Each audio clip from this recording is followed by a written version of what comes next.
कक्षा 11वीं विषय भौतिक शास्त्र। अध्याय का नाम मात्रक एवं मापन। तो सबसे पहले इसमें 3 अंकों के प्रश्नों की बात करते हैं। इसके पहले 1 अंक और 2 अंक के प्रश्नों के वीडियो डाल चुके हैं कि आप कृपया उन्हें देखें।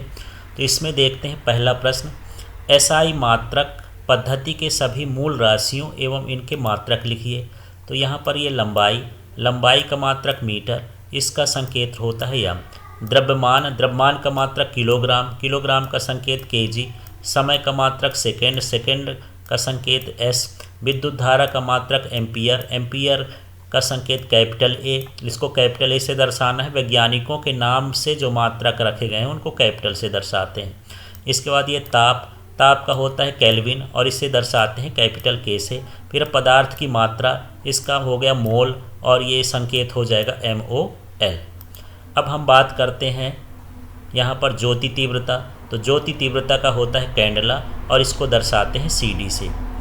अब हम एक नया क्वेश्चन देखते हैं, इसको समझना है अच्छे से, ये अक्सर आता रहता है। माना एक सरल लोलक का आवर्तकाल T, इसकी प्रभावकारी लंबाई L, गोलक के द्रव्यमान M और गुरुत्वीय त्वरण G पर निर्भर करता है। तो विमी विधि से दोलन काल का सूत्र स्थापित करते हैं। तो प्रश्नानुसार क्या है, यहाँ पर जो आवर्तकाल है ये T हो गया, इसमें द्रव्यमान जो है वो M हो गया, लंबाई L दिया है L लिख लिए, ये G लिख लिए। इसके बाद यहाँ पर इसमें घात लगा दिए X, इसमें लगा दिए Y, इसमें लगा दिए हैं Z। अब आगे के स्टेप में हमको क्या करना है, समानुपाती का चिन्ह हटेगा तो यहाँ बराबर लग जाएगा और एक नीतांक आ जाएगा K, बाकी चीज़ें उसी तरह से उतार देंगे। अब अगले स्टेप में हमको क्या करना है, दोनों पक्षों की विमा लेना है, अर्थात यहाँ T की विमा और यहाँ पर इस संकेत की पूरी विमा, इधर के सूत्र की विमा। तो यहाँ पर विमा देखते हैं, T की विमा हो गई M0 L0 और T की घात 1। अब हम बात करते हैं यहाँ K की विमा। तो K की विमा तो कुछ होगी नहीं, यहाँ पर बात करते हैं M माने द्रव्यमान और द्रव्यमान की विमा होती है M, तो ये M लिख दिए। इसकी घात X है तो X लिख दिए। इसके बाद यहाँ पर ये है लंबाई, तो लंबाई की विमा कैपिटल L होती है, इसकी घात Y है तो Y लिख दिए। फिर G है तो गुरुत्वीय त्वरण है, गुरुत्वीय त्वरण की विमा होती है LT-2, तो LT-2 लिख दिए हैं। इसकी घात Z है तो Z लिख दिए हैं। आगे के स्टेप में हमको क्या देखना है यहाँ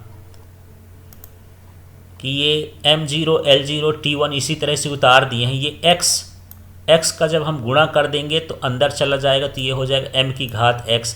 इसी तरह ये Y बाहर था तो इसको कोष्टक के अंदर गुणा कर देंगे तो L की घात Y हो गया। अब हम बात करते हैं इस वाले की, तो ये Z का गुणा L से भी होगा तो L की घात Z हो जाएगा और T का गुणा इसका -2 से हो जाएगा तो -2Z हो जाएगा। अब हम इसको अरेंज करेंगे। अरेंज करने का मतलब इन घातों को इकट्ठा करके लिखेंगे एक बॉक्स में। तो ये लिखे M0 L0 T की घात 1 बराबर, यहाँ MX, यहाँ कहीं M नहीं है, अकेला MX है, इसको लिख दिए। फिर हम बात करते हैं L की, तो L 2 जगह है, एक यहाँ L की घात Y है, यहाँ L की घात Z है। तो यहाँ L एक बार लिखेंगे और घातों को जोड़ देंगे Y + Z। यदि आधार बराबर होती हैं तो घातें जुड़ जाती हैं। इसके बाद हम T की बात करें, कहीं कुछ नहीं, तो T की घात क्या है -2Z। इस तरह से हम ये लिखेंगे। लिखने के बाद हम विमाओं की तुलना करते हैं। विमाओं की तुलना का मतलब ये है कि इधर हम M की घात देख रहे हैं, इधर M की घात कितनी है X और इधर M की घात कितनी है 0। तो M की देखें तो यहाँ पर X का मान कितना हो गया 0। इसी तरह से अब हम L का देखेंगे तो यहाँ L की घात कितनी है ये देख लेते हैं Y + Z, तो इधर हम लिख दिए Y + Z। अब फिर हमको यहाँ L की घात देखना है तो L की घात कितना है 0, मतलब M की घात को M की घात से, L की घात को L की घात से, T की घात को T की घात से तुलना करना है। अब यहाँ देखते हैं T के साथ कितना है -2Z, तो ये मैं लिख दिया -2Z। इसके बाद इधर देखते हैं T के साथ कितना है 1, तो बराबर 1। इस तरह से हम विमाओं की तुलना कर देंगे। विमाओं की तुलना करने के बाद हम इसे अब हल करेंगे। तो हल कैसे करेंगे उसको देख लेते हैं। यहाँ x का मान तो हमको पता चल गया कि x = 0 है। अब यहाँ यदि हम z का मान निकालेंगे तो यहाँ z बराबर कितना हो जाएगा, पक्षांतर कर देंगे तो -1/2। तो इस तरह से ये z का मान कितना हो गया -1/2। अब हमको y का मान निकालना है, तो इस समीकरण को देख लेते हैं, ये वाले को। इसमें लिखा है y और साथ में लिखा है प्लस z। तो यहाँ पर फिर हल करते हैं, ये y लिख दिए प्लस यहाँ इसका मान z का मान कितना आया है -1/2 और इसका बराबर कितना है 0 है। तो यहाँ से -1/2 को पक्षांतर कर देते हैं, तो y बराबर हो जाएगा 1/2, क्योंकि माइनस है तो प्लस में चला गया। तो इस तरह से यहाँ पर हमको x का मान पता चल गया, y का मान पता चल गया और z का मान पता चल गया। ये सभी मान हम समीकरण 1 में रखेंगे।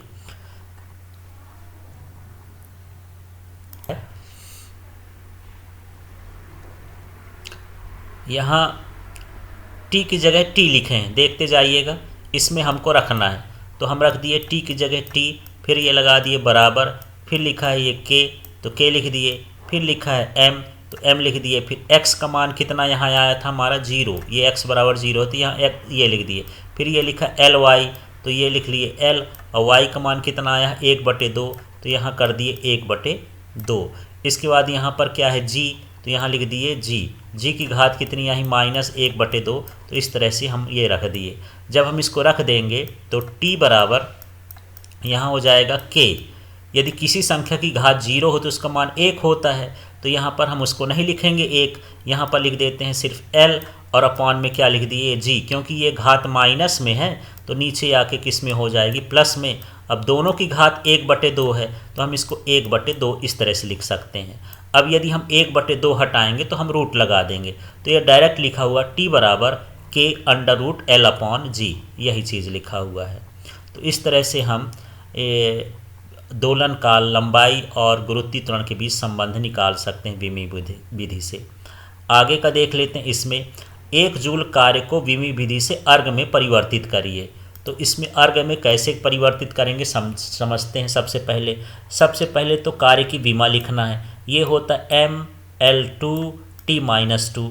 इतनी विमा लिखने के बाद हम यहाँ पर देखते हैं n1 का मान। n1 का मान मतलब ये 1 जूल, कितने को हमको बदलना है वो n1 का मान हो गया। फिर यहाँ हम a की मान लिखेंगे। a का मान का मतलब होता है इनकी विमा, जैसे m के साथ कुछ घात नहीं है तो m की विमा कितनी हो गई 1। फिर b बराबर देखेंगे 2, माने l के साथ क्या लिखा है 2, तो ये b का मान हो गया। फिर यहाँ c बराबर कितना है -2, तो यहाँ पर क्या लिख दिए -2। अब ये सूत्र होता है n2 बराबर n1 m1 m2 इसकी घात a, फिर ये ब्रैकेट में L1 L2 अब और इसकी घात b, फिर T1 T2 और इसकी घात c। ये कैसे लिखा है कि पहली पद्धति में ये जो मान है और ये दूसरी पद्धति के मान है। हम जब मात्रक बदलते हैं तो ये पद्धतियां हम देखते हैं। तो यहाँ पर हम देखें कि यहाँ पर जो जूल है वो SI पद्धति का है, इसलिए m1 का मान यहाँ हो गया किलोग्राम। और इसी तरह से ये लंबाई है, ये भी इसी का है, तो लंबाई का SI मात्रक क्या होता है मीटर और समय का क्या होता है सेकेंड। अब हमको नीचे वाले में वो रखना होता है जिसको हम बदलते हैं। तो हमको मात्रक जो द्रव्यमान है उसको किस में बदलना है ग्राम में, तो ग्राम लिख दिए। और यहाँ पर मीटर का जो CGS पद्धति का होता है वो सेंटीमीटर, और यहाँ पर जो ये समय है उसका दोनों पद्धतियों में सेकेंड ही होता है। इस तरह से ऐसे मात्रक लिखेंगे जो हमको CGS में बदलना है, क्योंकि जो अर्ग होता है वो जूल का CGS मात्रक होता है वो कार्य का। अब हम इसमें मान रखे हैं तो ये n1 की जगह 1 भी रख दिए हैं। अब आगे का स्टेप यहाँ पर देख रहे हैं कि यहाँ 1 रखे और ये किलोग्राम है, तो 1 किलोग्राम में 1000 ग्राम होते हैं, तो ये लिखा है 10 की घात 3। 1000 का मतलब 10 की घात 3। इसके बाद यहाँ मीटर है, मीटर को किस में बदल दिए सेंटीमीटर में, तो ये हो जाएगा 10 की घात 2 सेंटीमीटर मतलब 100 सेंटीमीटर। अब इसके बाहर घात लगी है 2, तो यहाँ लिख दिए 2, और यहाँ पर ये -2 है तो -2। अब आगे का देखते हैं कि ये कैसे आ गया। तो ये 10 की घात कितना है, ये 10 की घात 3 है, और ये 10 की घात 2 है, और इसके बाहर भी 2 है, तो 2 घात कितना हो गया 4। तो 4 और 3 मिला के कितना घात बन जाएगा 7। और इसकी घात यदि हम काटेंगे तो 1 आ जाएगा, 1 की घात -2 रहेगी तो 1 ही आ जाएगा। तो कुल मिला के अर्ग में जो 1 जूल का मान है वो 1 जूल का मान अर्ग में 10 की घात 7 अर्ग हो जाएगा। Thank you.